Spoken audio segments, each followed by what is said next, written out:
अस्सलाम वालेकुम एवरीवन।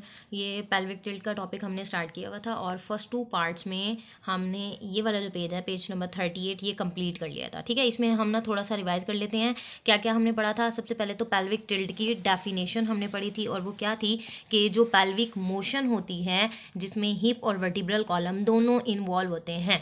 ठीक है, और गेट साइकिल के दौरान में, गेट के दौरान यानी कि हमारी चलने के दौरान, वॉकिंग के दौरान जो भी पेल्विस की मूवमेंट है, जो भी पेल्विस की पोजीशन है, पेल्विस आगे जा रहा है, एंटीरियर जा रहा है, पोस्टीरियर जा रहा है, लैटरल जा रहा है, इन सब को मिलाकर जो भी पोजीशंस बनती हैं उनको हम क्या कहते हैं, पेल्विक टिल्ट में कहते हैं। ठीक है, फिर हमने पढ़ा था इसके अलावा कि हम पेल्विक टिल्ट को मेजर कैसे कर सकते हैं। ये 3 मेथड थे।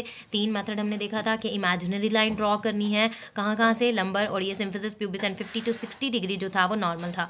फिर दूसरा ये था कि किस तरह से आना चाहिए कि जो हिप की पोजीशन है ये एंटीरियर सुपीरियर आइलिक स्पाइन की पोजीशन है और जो सिम्फिसिस प्यूबिस है वो सेम वर्टिकल लाइन में आने चाहिए। ठीक है, इस तरह से like that, same vertical line में सिम्फिसिस, ये एंटीरियर सुपीरियर आइलिक स्पाइन और सिम्फिसिस प्यूबिस ये क्या हो, सेम वर्टिकल लाइन में हो।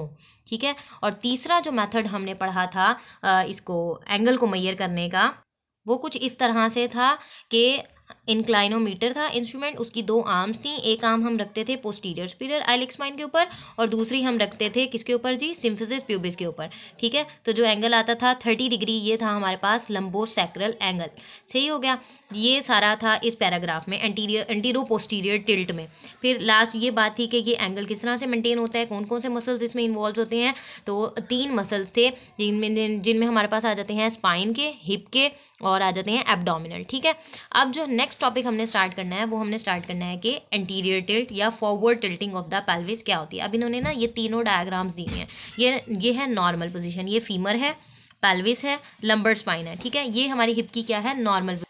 जब हम देखते हैं नॉर्मल पोजीशन, हम ये फीमर, पेल्विस और लंबर, आपको पता है लंबर पे वैसे भी एक्सटेंशन हो रही है। ठीक है, अब अगर फॉरवर्ड टिल्ट प्रोड्यूस करना है तो क्या कहते हैं कि movement of the pelvis on the femoral head. ठीक है, पेल्विस की फिमोरल हेड पर मूवमेंट कुछ इस तरह से हो कि फॉरवर्ड टिल्टिंग हो जाए।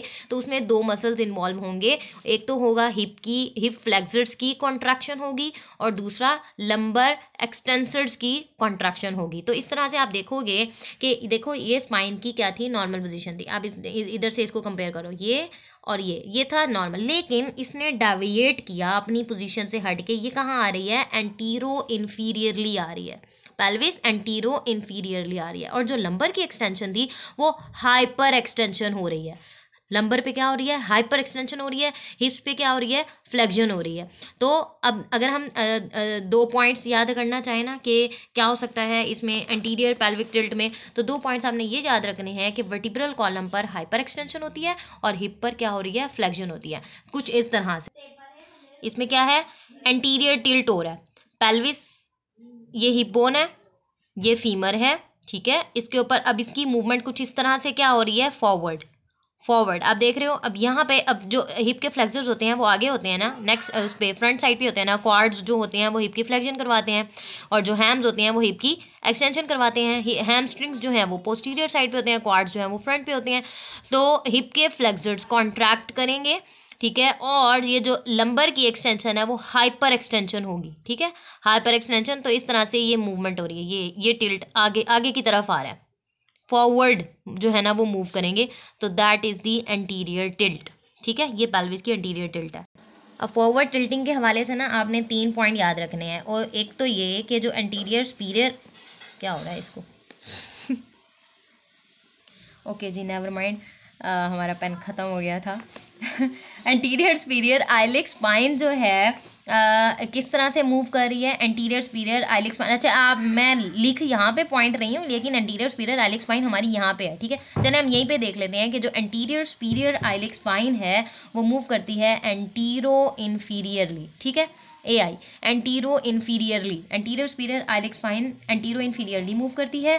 ठीक है, और जो सेकेंड पॉइंट आपने देखना है वो ये देखना है कि जो फ्रंट है, front of the pelvis drop, ये दूसरा पॉइंट है। आप वैसे भी देख रहे हो कि ये फ्रंट साइड है, ये पेल्विस की क्या है, फ्रंट साइड है, क्योंकि देखो ना ये स्पाइन है, तो स्पाइन ये पोस्टीरियर साइड है, ये पेल्विस की फ्रंट साइड है। फ्रंट साइड जो है पेल्विस की वो ड्रॉप हो जाती है and this is the back of the pelvis. तो back of the pelvis rises, back of the pelvis rises, ठीक है, ये बैक ऑफ द पेल्विस है। तो ये 3 बातें जो है ना याद रखनी है। अच्छा, इसके अलावा क्योंकि ना ये एमसीक्यूज में पूछा जा सकता है, फॉरवर्ड टिल्टिंग, बैकवर्ड टिल्टिंग, ये पेल्विक टिल्ट है ही बहुत कंफ्यूजन वाला टॉपिक। तो अभी से आपने जो है ना अपना ये देखना है कि मसल्स कौन से वर्क कर रहे हैं और पोजीशन क्या है। डायग्राम जिस तरह से मैंने आपको दिखाई है उसमें भी आप उसको इमेजिन करो। हम दोबारा से डायग्राम देखते हैं। अब जो 3 पॉइंट्स मैंने आपको बताया, अब वो यहाँ पे देखो। पहला पॉइंट हमने क्या पढ़ा था, एंटीरियर सुपीरियर आइलिक स्पाइन जो है किस तरफ मूव कर रहा था, एंटीरो इन्फीरियरली मूव कर रहा था। आप एरो को देखो किस तरफ जा रहा है, एंटीरो इन्फीरियरली, फ्रंट पे जा रहा है, ठीक है। दूसरी बात हमने क्या पढ़ी थी, दूसरी बात हमने ये पढ़ी थी कि जो फ्रंट ऑफ द पेल्विस है वो ड्रॉप हो जाती है। तो ये front side of the pelvis है, ये ड्रॉप हो जाती है।